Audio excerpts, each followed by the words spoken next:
Shalom saudara-saudara yang ada di rumah atau dimanapun Anda berada. Selamat jumpa lagi di ibadah kita House of Grace. Bagaimana kabar kita semua? Saya harap semua dalam keadaan baik-baik saja dan semua dalam perlindungan Tuhan. Mari kita akan memulai ibadah kita sore hari ini dan kita akan mulainya di dalam doa. Mari kita berdoa. Bapa, kami sungguh mengucap syukur ya Tuhan buat kebaikan-Mu ya Tuhan. Kalau sore hari ini kami masih boleh bisa beribadah ya Tuhan meskipun online Tuhan.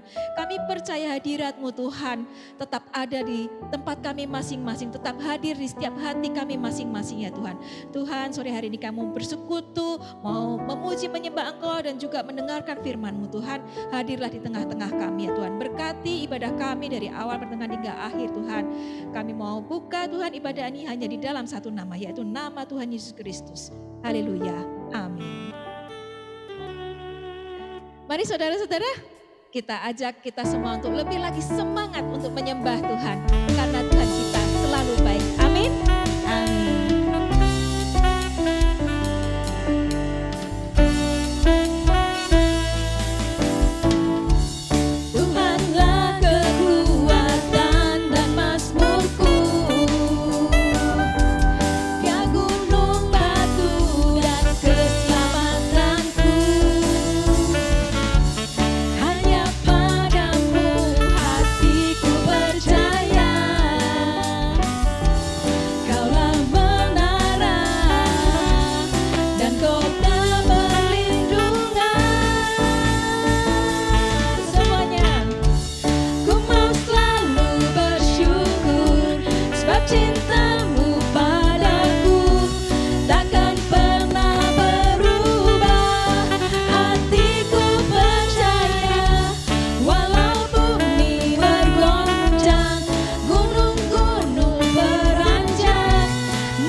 Saudara-saudara, sore ini saya mau mengingatkan diri saya sendiri, juga mengingatkan teman-teman yang ada di rumah untuk tetap bergantung sama Tuhan.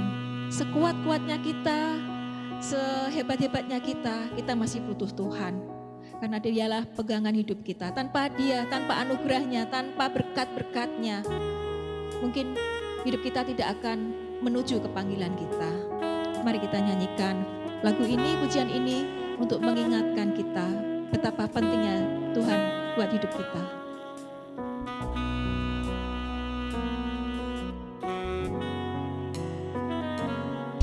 Bapa,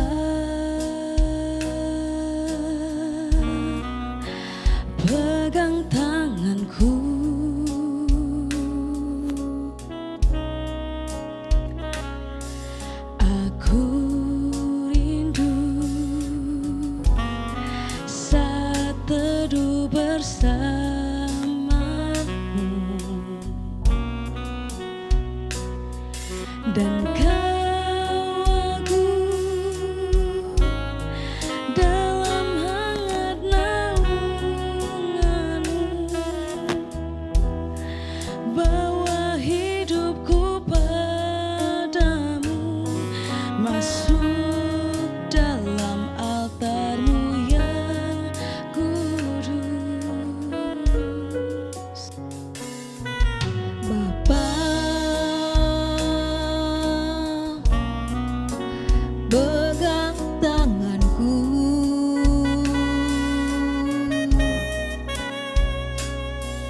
aku rindu tinggal di dalam hati-Mu, dan Kau terang yang membuatku melihat jauh ke dalam kebenaran-Mu, Bapa. Lebih dari nafasku, Bapa, ku perlukan kasih-Mu, Bapa, berjalan di samping-Mu, Bapa, seumur hidupku. Lebih dari nafasku, Bapa, ku perlukan kasih-Mu, Bapa, peganglah tanganku ya Bapa, untuk selamanya.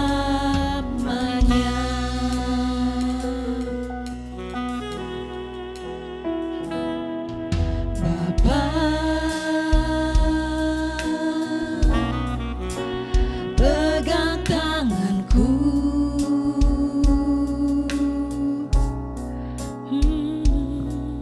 aku rindu saat teduh bersama-Mu,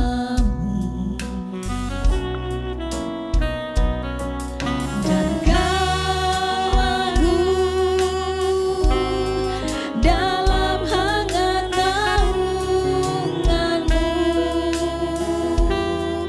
bawa hidupku padamu, masuk dalam altar-Mu yang kudus, Bapa. Pegang tanganku,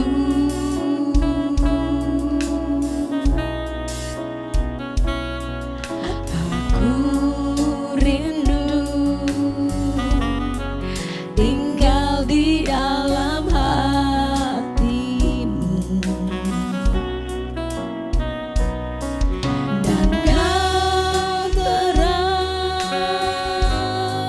yang membuatku melihat jauh ke dalam kebenaran-Mu, Bapa. Lebih dari nafasku, Bapa, ku perlukan kasih-Mu, Bapa, berjalan di samping-Mu, Bapa, seumur hidupku. Lebih dari nafasku, Bapa, ku perlukan kasih-Mu, Bapa, peganglah tanganku ya Bapa, untuk selamanya. Mari kita nyanyikan dengan lebih lembut. Lebih dari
segalanya Bapa. Kau lebih dari nafasku Tuhan. Kau adalah nafas hidupku Tuhan. Oh Kau segalanya. Kami butuh hikmat-Mu Tuhan. Kami butuh anugerah-Mu Tuhan. Kami butuh keselamatan. Kami butuhkan nama-Mu. Hanya Kau yang layak. Kau layak disembah. Hanya Kau Tuhan yang layak disembah. Oh kami mau memuji, terus memuji nama-Mu. Kau yang ada di tempat yang tinggi, kudus-Mu memenuhi. Haleluya. Biar nama-Mu dipermuliakan di hati kami, di hidup kami, di tempat ini Tuhan. Oh Tuhan Kaulah segalanya. Bahkan Kau lebih dari nafas hidup kami Tuhan. Oh terima kasih Tuhan. Mari kita declare sekali lagi Tuhan. Mari kita declare iman kita kepada Tuhan. Mari kita nyanyikan lagu ini sekali lagi. Lebih dari nafasku Bapa, ku perlukan kasih-Mu Bapa. Berjalan di samping-Mu Bapa, seumur hidupku. Lebih dari nafasku, lebih dari nafasku Bapa, ku perlukan kasih-Mu Bapa. Peganglah tanganku ya Bapa, untuk selamanya. Pegang tanganku Tuhan. Peganglah tanganku ya Bapa, untuk selamanya. Pegang erat tanganku Tuhan. Peganglah tanganku ya Bapa, untuk selamanya.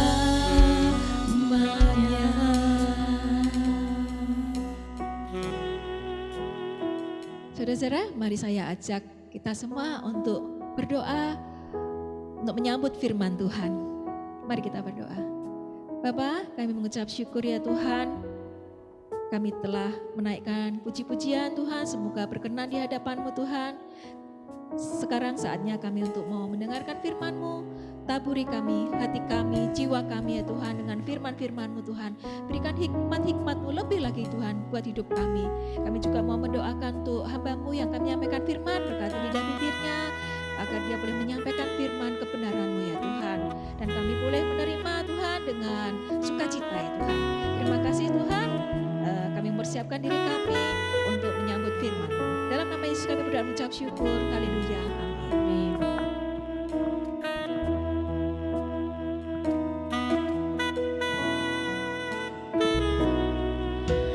Come Holy Spirit, fall on me now. I need your anointing, come in your power. I love you Holy Spirit, you're captivating my soul. And every day I grow to love you more. Come Holy Spirit, fall on me now. I need your anointing,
Shalom saudara-saudara yang saya kasihi, berjumpa kembali di dalam kebaktian Hope di sore hari ini.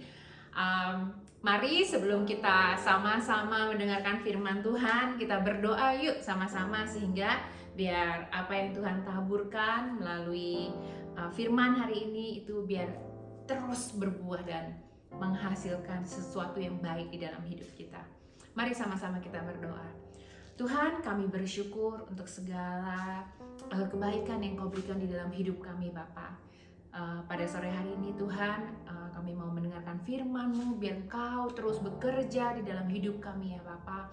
Roh Kudus, Kau take over this place, biar kami juga senantiasa memfokuskan pikiran kami Tuhan untuk terus tunduk di bawah kaki-Mu mendengarkan sabda-Mu ya Bapa. Terima kasih, kami juga berdoa Tuhan menghancurkan setiap kuasa-kuasa tidak datang daripada-Mu yang mengakibatkan kami tidak konsentrasi. Kami mau tolak semua di dalam nama Yesus. Ajar kami Tuhan untuk terus merindukan dan hormat akan firman-Mu. Di dalam nama Tuhan Yesus, pemberitaan firman pada sore hari ini kami serahkan ke dalam tangan-Mu saja. In the name of you, in the name of Jesus, we pray. Hallelujah. Amen. Saudara, saya hari ini ingin men-sharingkan firman Tuhan mengenai kebaikan Tuhan ya. Jadi bulan ini kita diberikan suatu tema yaitu Tuhan yang baik. Nah, hari ini saya ingin men-sharingkan khotbah saya berjudul kebaikan Tuhan yang tidak terlihat.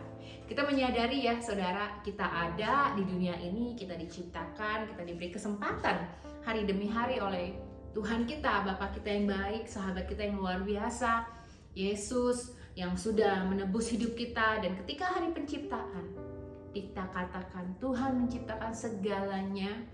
Pada awal penciptaan itu Tuhan memberi sebuah kesimpulan bahwa semua ciptaannya itu bukan hanya baik, tetapi dikatakan sungguh amat baik. Jadi di Kejadian 1 ayat 31 berkata seperti itu, sungguh amat baik.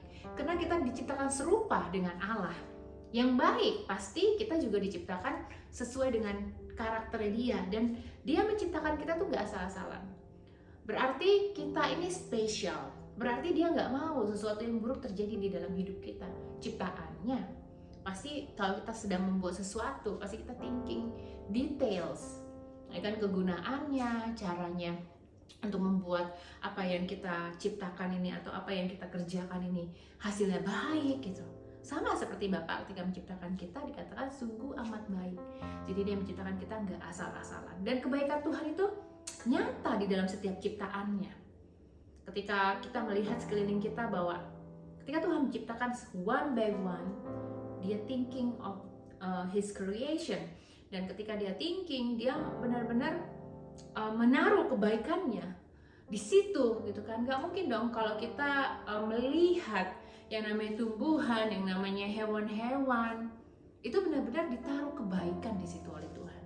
Dia bisa hidup sendiri di alam bebas karena Tuhan baik, membiarkan mereka hidup, memberikan setiap ciptaannya itu secara detail bagaimana cara bertahan hidup.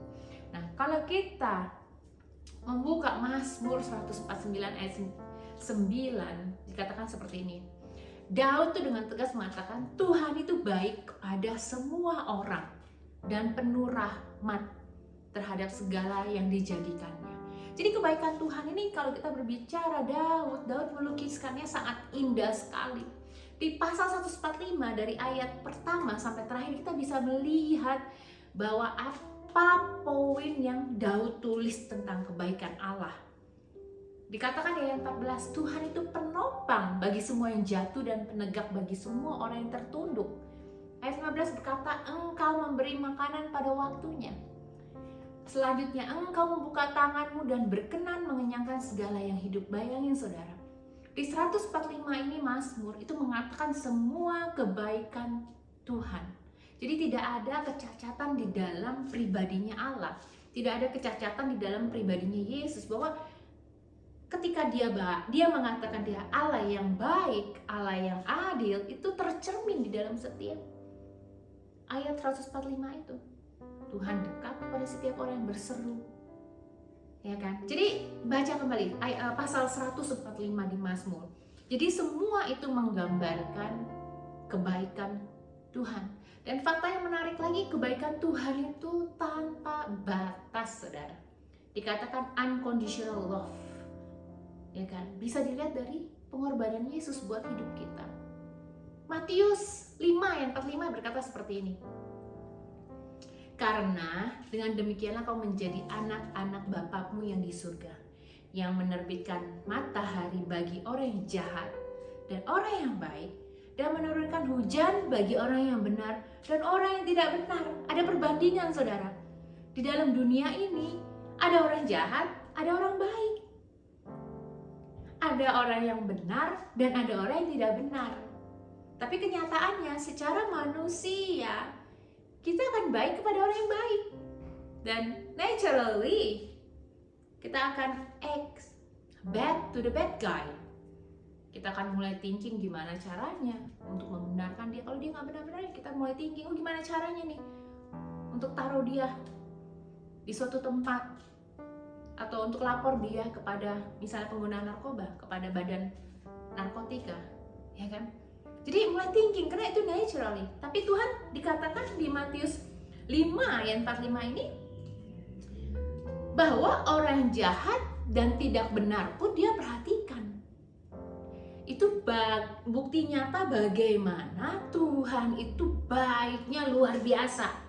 Mau jahat, mau baik, ya kan, mau benar, mau tidak benar, mau fasik, mau nggak fasik, semua diperhatikan dan dipelihara oleh Tuhan. Dan tetap diberi kesempatan, saudara. Tuhan menetapkan orang-orang jahat dan tidak benar dalam perhatiannya, dan terus memberi kesempatan untuk bertobat. Jadi waktu untuk bertobat ini porsinya sama. Karena Tuhan kita Allah yang baik. Buat orang jahat ya sama, waktu pertobatan dikasih juga buat orang yang baik. Ya kan? Dikatakan menurunkan hujan bagi yang benar dan orang yang tidak benar. Menerbitkan matahari bagi orang yang jahat dan orang yang baik. Jadi sama-sama menikmati matahari pagi, orang jahat, orang baik. Atau menikmati hujan bagi yang benar dan tidak benar.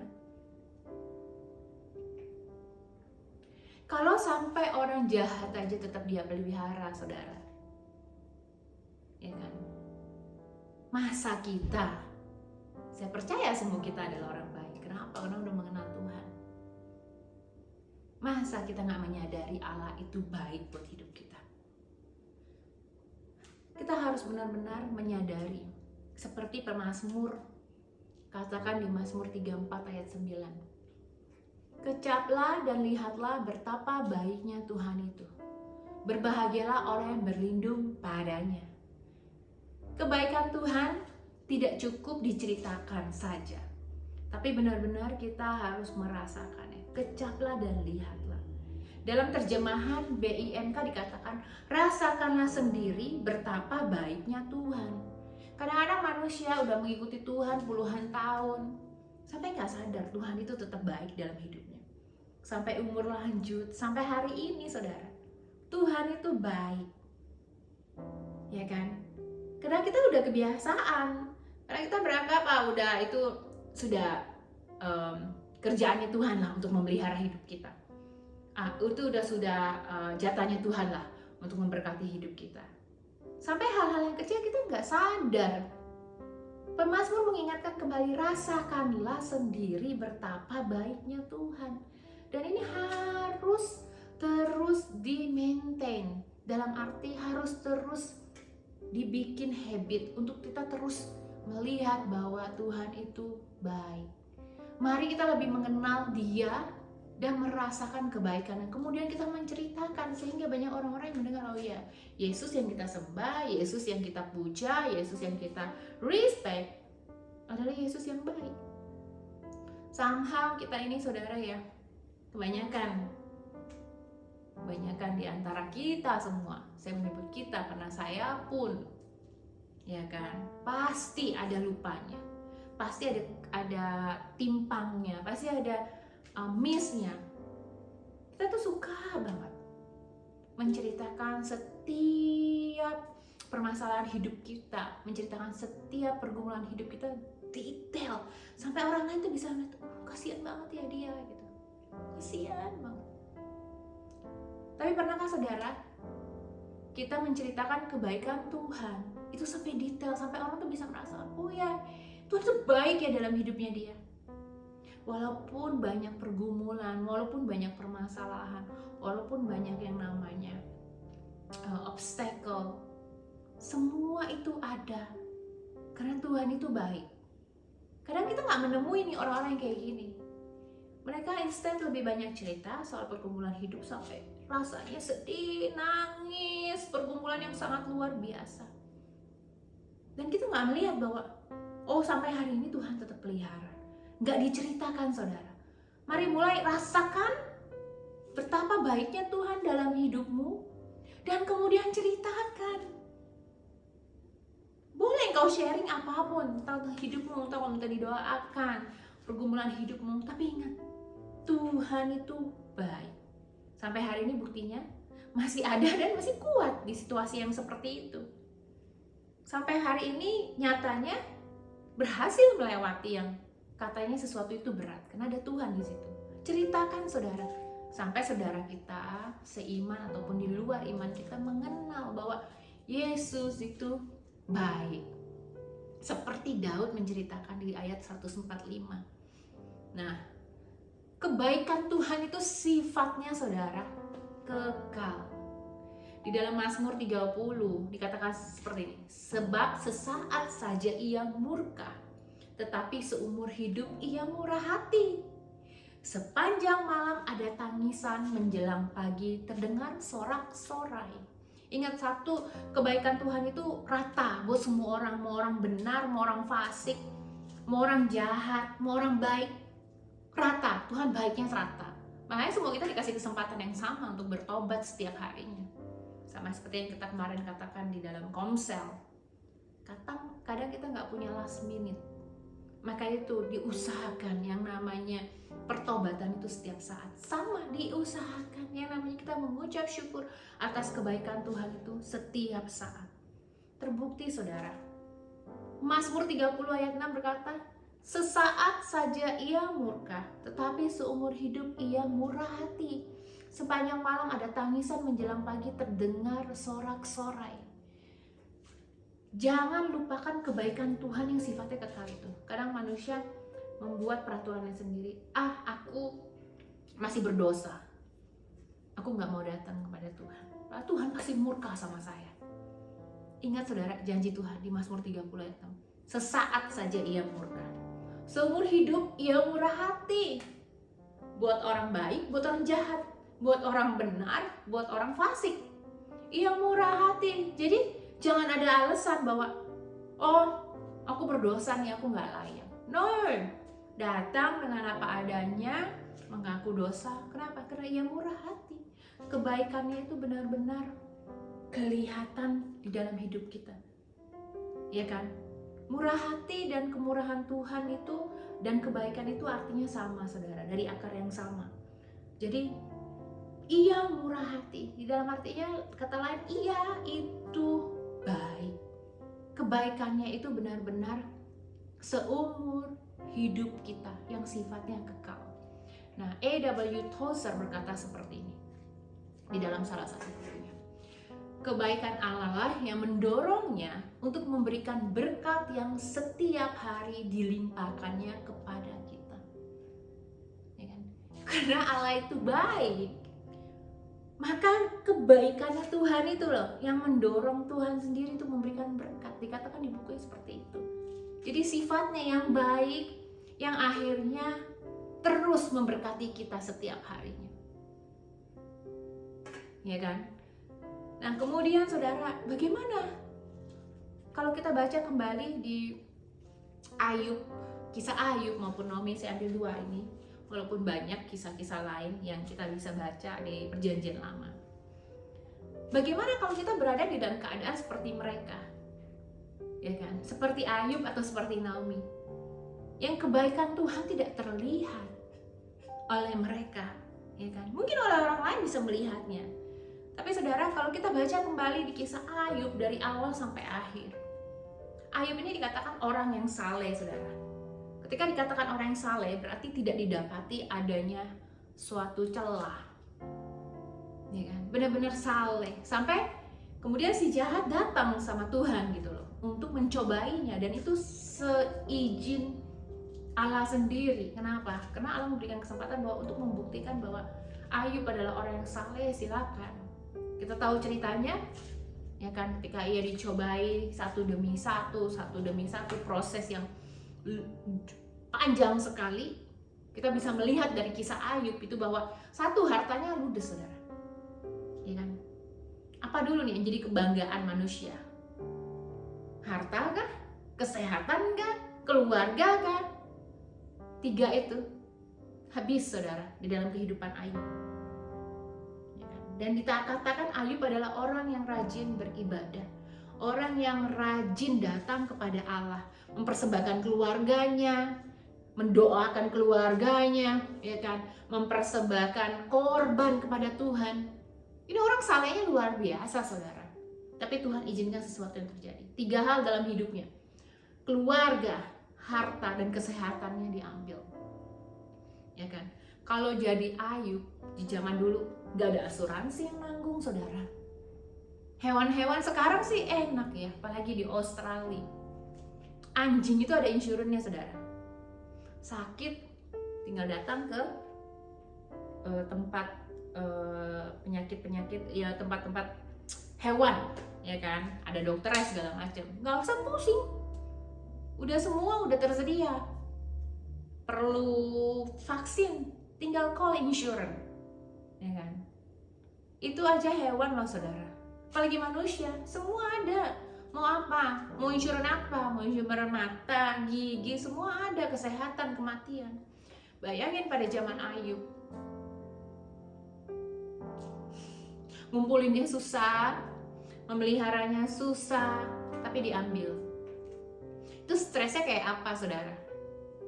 You don't even feel to wants to eat anymore. Mungkin udah nggak feeling to have a life anymore. Karena kebanggaannya semua diambil. Tapi apakah Ayub kuat? Dikatakan di Ayub 3 ayat 2-3. Dia menuangkan isi hatinya di sini, dikatakan, aku nih orang yang dikepung Allah. Aku nih udah gak ada harapan. Tuhan tuh menentang aku. Di Ayub 7 ayat 20-21 ia berkata, ia menjadi sasaran Allah.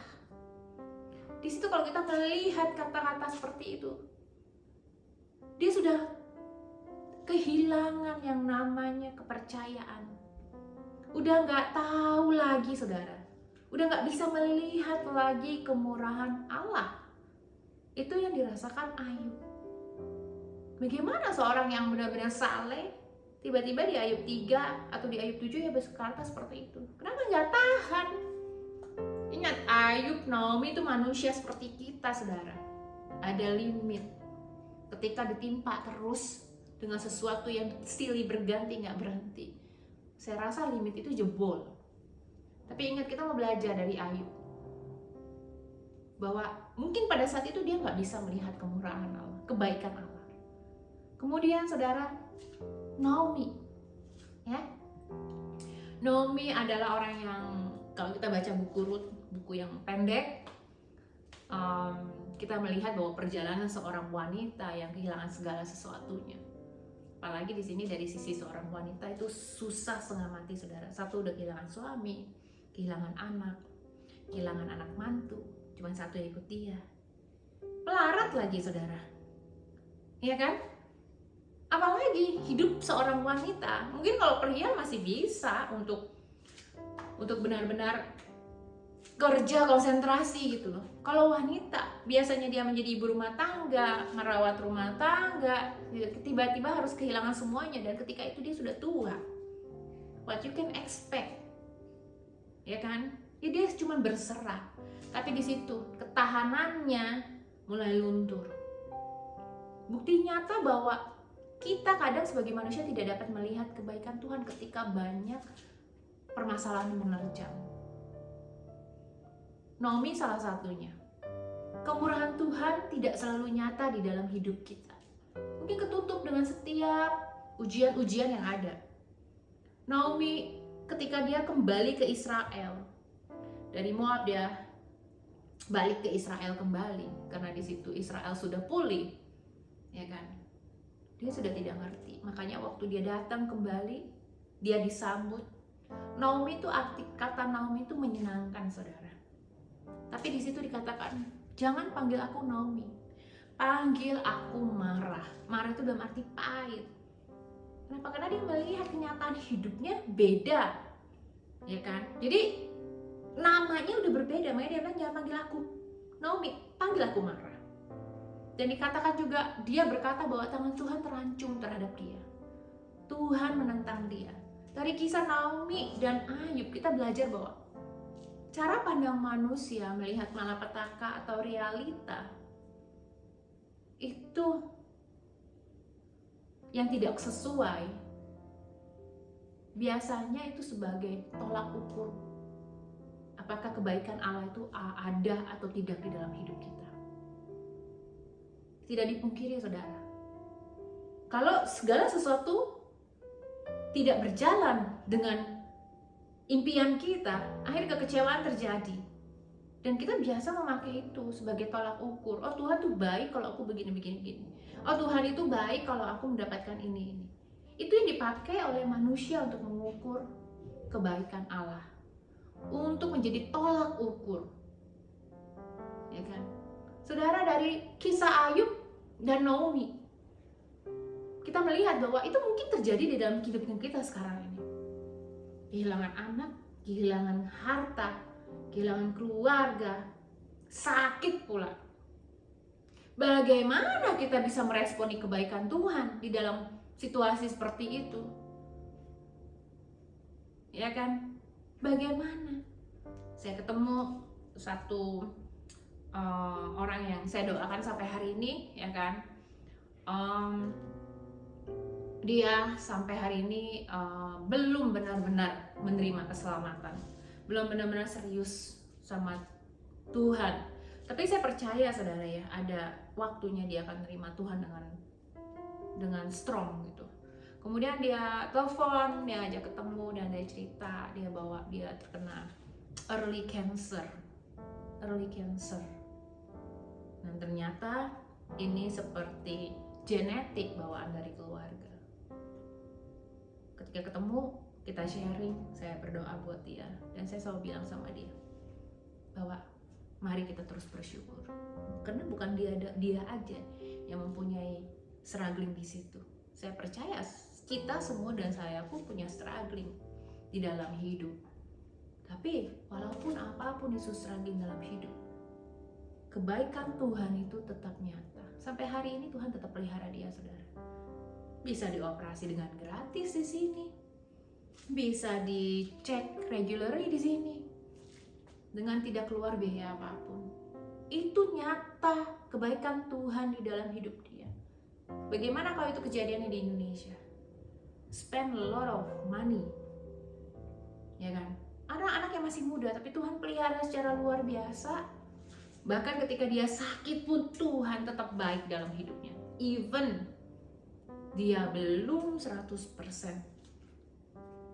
balik kepada Tuhan.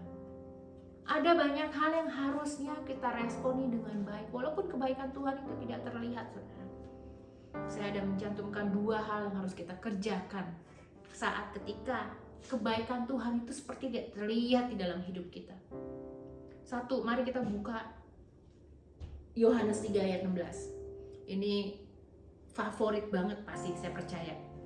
Karena begitu besar kasih Allah akan dunia ini, sehingga ia telah mengaruniakan anak yang tunggal, supaya setiap orang yang percaya kepadanya tidak binasa, melainkan beroleh hidup yang kekal. Ayat ini harus jadi pegangan.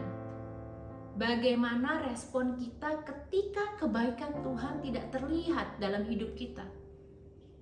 1, ingat ayat ini. Pandanglah karya salib Kristus. Itu harus diingat, saudara. Doesn't matter you are good or not.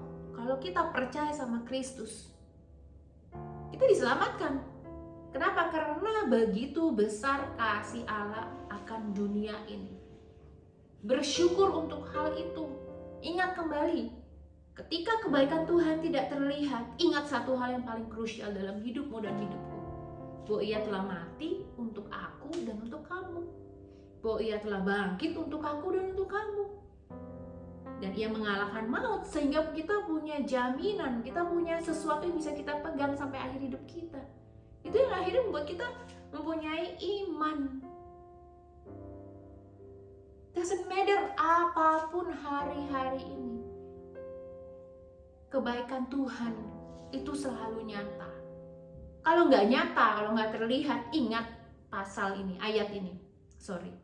Pandanglah karya salib Kristus. Yang kedua, tetaplah beriman pada janji Tuhan. Ingat, iman adalah bukti dari segala sesuatu yang kita harapkan. Roma 8 ayat 28, ingat ayat ini. Kita tahu sekarang bahwa Allah turut bekerja dalam segala sesuatu untuk mendatangkan kebaikan bagi mereka yang mengasihi Dia, yang bagi mereka yang terpanggil sesuai dengan rencana Allah. Saya salah. Jadi kalau terjemahan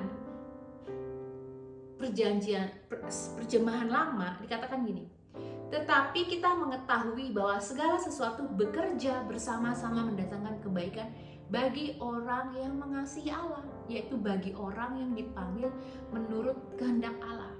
Of course, segala sesuatu ini datangnya dari Tuhan, ya kan? Karena kebaikan Allah, karena sifatnya Allah. Segala sesuatu bekerja bersama-sama mendatangkan kebajikan bagi orang yang mengasihi Allah. Kalau kita mengasihi Allah, saudara, Tuhan buat segala sesuatu itu mendatangkan kebajikan buat hidup kita. Itu dikatakan Roma 8 ayat 28. Jadi kuncinya tetap beriman bahwa segala sesuatu yang ada di depan kita, segala sesuatu yang hari-hari ini kita gumuli, segala sesuatu yang hari-hari ini kita sedang doakan, ingat Tuhan mendatangkan kebaikan di situ. Segala sesuatu bekerja bersama-sama mendatangkan kebajikan bagi orang yang mengasihi Allah. Pertanyaan, kita udah ngasihi Allah belum? Balik lagi ke Mazmur. Dia itu baik buat semua orang. Yang benar, yang tidak benar, yang jahat, dan yang baik. Apalagi kalau orang yang mengasihi Allah, hidupnya dijamin mendatangkan kebaikan. Bahkan di dalam bahasa Inggris terjemahannya dikatakan seperti ini. And we know with a great confidence that God, who is deeply concerned about us, cause all things to work together as a plan for good for those who love God and those who are called according to His plan and purpose. Jadi God, because He deeply concerned about us, maka Dia membuat segala sesuatu to work together untuk mendatangkan kebaikan di dalam hidup kita. It's amazing. Roma 8 ayat 28. Luar biasa, saudara. Sangat luar biasa. Dua hal ini tancapkan di dalam hidup kita, bahwa bagaimana merespon kebaikan Tuhan yang tidak terlihat. Satu, pandang karya salib Kristus. Penebusan yang sangat luar biasa, karya Tuhan yang sangat luar biasa dalam hidup kita itu. Itu by grace, kita nggak bayar untuk itu. Bahkan kita nggak mengusahakan apa-apa untuk itu. Diselamatin. It's amazing. Itu suatu anugerah yang sangat luar biasa. Kedua, tetap beriman pada janji Tuhan. Roma 8 ayat 28, ingat itu. Saudara, saya tutup dengan satu cerita. Ada seorang anak muda ketika dia lulus. Ini cerita benar, cuman saya nggak detail. Saya mendengarkan di salah satu podcast, ya kan. Anak muda ini mempunyai seorang papa yang kaya, sangat luar biasa. Kemudian dia datang kepada papanya mengajukan suatu permintaan, ya kan. Sudah lulus kuliah, jadi dia meminta seperti hadiah pada papanya. Kemudian dia datang ke kantor papanya, Dia bilang, "Pah, aku mau hadiah, aku suka mobil Ferrari, aku suka mobil sport. Boleh nggak aku minta?" Tanpa disangka, papanya bilang, "Oke, I will give you some sesuatu untuk hadiah graduationmu." Kemudian papanya ambil satu bungkusan, ya kan, dikasih ke anak ini. Ketika anak ini membuka, isinya sebuah Alkitab. Kemudian papanya bilang, "Ya anak, ini ada sesuatu untukmu." Kemudian anak ini gak senang, saudara. Kenapa? Karena dia melihat bahwa apa yang aku minta gak sesuai. Yang aku dapatkan, yang dengan aku minta jauh sangat berbeda. Kemudian dia taruh Alkitab itu, gak pernah di-touch. Dia pergi dari rumah papinya. Singkat cerita, kemudian di luar dia berusaha dengan baik tanpa menghubungi papinya kembali. Dia punya company sendiri, dia punya keluarga kecil. Ketika istrinya melahirkan seorang anak, di situ kemudian dia teringat kembali kepada papanya. Dan di situ dia merasakan bahwa ternyata sebagai seorang ayah seperti ini mengasihi anak. Kemudian dia teringat papanya. Dia membuat surprise, membawa anak dan istrinya kembali ke rumah papanya. Tapi sangat disayangkan, papanya meninggal dunia kena serangan jantung. Dia masuk ke ruang perpustakaan papinya untuk mengenang kembali semua kisah yang terjadi dan dia sangat menyesal sekali. Kemudian dia kembali membuka kado yang menurut dia tidak sesuai dengan apa yang dia minta. Pas dia buka Alkitab itu, jatuhlah sebuah kunci, saudara. Ternyata itulah kunci mobil sport yang dia mau, yang dia inginkan, yang dia bermimpi untuk mempunyai itu. Kemudian dia lari ke garasi dan dia melihat bahwa itu adalah sebuah mobil yang sudah disiapkan oleh ayahnya. Dan sungguh sangat luar biasa penyesalan yang terjadi. Tapi semua sudah terlambat. Nah, dari cerita ini, saudara, cerita realita yang benar-benar terjadi, kita bisa melihat bahwa banyak kebaikan Tuhan yang tidak terlihat karena bungkusnya berbeda, tidak seperti yang kita harapkan. Tapi nyatanya Tuhan tuh baik. Sampai hari ini saya merasakan kebaikan Tuhan. Apa yang saya doakan, apa yang saya rindukan, Tuhan gak pernah, saudara, gak memberikan. Tuhan gak pernah tidak menjawab, saudara. Ya kan? Sometimes datang dengan bungkus yang tidak sama, yang seperti yang kita mau. Itu yang terjadi pada cerita itu. Yang diminta gak sesuai karena dibungkus oleh something else. Padahal coba aja kita buka, pasti kita menemukan, iya kan? Sometimes hidup kita ini terbungkus dengan sesuatu yang gak kelihatan. Seperti kok beda ya, gitu ya kan? Apalagi realita mata kita secara manusia tidak bisa melihat. Maka dari itu hari ini mari kita belajar bahwa Tuhan tuh sebenarnya menyediakan sesuatu untuk kebaikan kita. Bahkan jauh seperti apa yang kita minta. Jauh, karena dia membuat segala sesuatu itu buat kita tuh yang gak kita pikirkan. Cuman bungkusnya, saudara, yang berbeda. Mari, walaupun bungkusnya berbeda, kita ingat respon kita. Respon kita harus tetap bersyukur, harus tetap ingat akan kebaikan Tuhan. Jangan seperti kebanyakan anak-anak ketika minta uang sama maminya 10.000 gak dikasih. Dia bilang, "Mami jahat, mami gak baik buat aku gak cinta lagi sama mami." Padahal, saudara, dia gak mengingat segala kebaikan maminya dari dia kecil sampai dia dewasa. Cuman gara-gara uang 10.000. Mari kita ingat, jangan sampai kita ngambek sama Tuhan, bilang Tuhan gak baik cuman gara-gara Tuhan gak memenuhi keinginan kita. Ingat bahwa hari ini kita belajar, apapun kondisinya, Tuhan itu tetap baik, saudara. Gak pernah Tuhan gak baik. Tuhan buat segala sesuatu mendatangkan kebaikan di dalam hidup kita.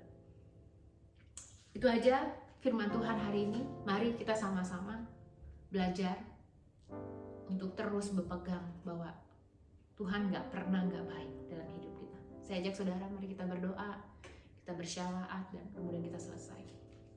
Tuhan Yesus, kami bersyukur Engkau Allah sungguh baik. Dan kami percaya segala sesuatu mendatangkan kebaikan di dalam hidup kami. Karena Engkau adalah Allah yang baik dalam hidup kami. Engkau baik buat kami yang baik, Engkau baik buat kami yang jahat, Engkau baik buat kami yang benar. Bahkan Engkau baik buat kami yang tidak benar Tuhan. Dan kami mau terus ya Bapak mengingat Tuhan kebaikan-kebaikan walaupun Tuhan mungkin tidak terlihat oleh kami. Kami mau belajar untuk mengingat segala kebaikan-Mu di dalam hidup kami. Karena kami percaya hidup kami di tangan Allah yang baik. Dan segala sesuatu akan berjalan dengan baik sampai akhirnya akan tetap baik Tuhan. Terima kasih Bapak untuk sore hari ini Tuhan. Kami bersyukur Tuhan. Kami juga berdoa memberkati bangsa Australia, bangsa Indonesia. Di tengah pergolakan Tuhan, mungkin politik, di tengah pergolakan kesusahan Tuhan yang ada Tuhan. Kami berdoa mungkin di balik setiap bencana yang melanda. Kami mau berkata, Engkau Tuhan yang baik atas Australia. Engkau Tuhan yang baik atas Indonesia. Kami percaya Engkau berkati bangsa-bangsa ini ke dalam tangan-Mu. Kami serahkan setiap pemimpin yang ada, setiap Tuhan partai-partai yang ada. Biar di dalam setiap pemilihan-pemilihan yang ada Tuhan, kami berdoa dalam nama Yesus yang terbaik yang datang daripada-Mu, yang Kau pilihkan Tuhan. Memberkati pemerintahan baru asal Australia. Kami percaya Kau Allah yang memegang setiap pemerintahan yang ada Tuhan. Kami berdoa dalam nama Yesus. Segala kebaikan Allah tercurah kepada setiap pemimpin-pemimpin yang baru. Terima kasih Bapak. Kami berdoa untuk anak-anak-Mu yang sakit hari-hari ini. Engkau sembuhkan di dalam nama Yesus. Yang beban berat, kami berdoa dalam nama Yesus. Biar tetap ada sukacita dan ada keinginan untuk melihat kebaikan Allah di dalam setiap obstacle yang ada. Terbuka Tuhan untuk terus diproses, untuk terus mengenal Engkau lebih dalam lagi ya Bapak. Kami percaya firman-firman yang ada mengubahkan hidup kami, menguatkan hidup kami ya Bapak. Terima kasih, berkati setiap pemimpin-pemimpin rohani kami dimanapun mereka berada.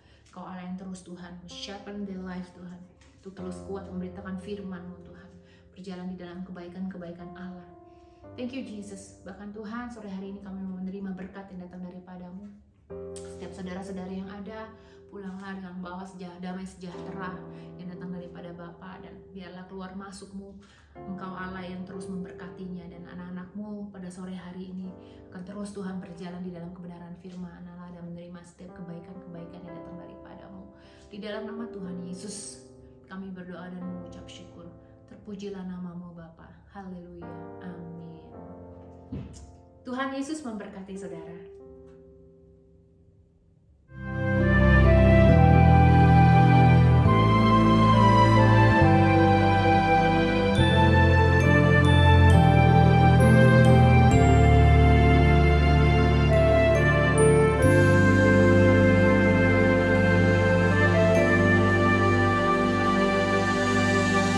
Tuhan yang tulis cerita hidupku, suka dan duka bersama-Mu Tuhan. Tak kulupakan jalan imanku, akhirnya nama-Mu dipermuliakan. Ku berdoa dan ku bersyukur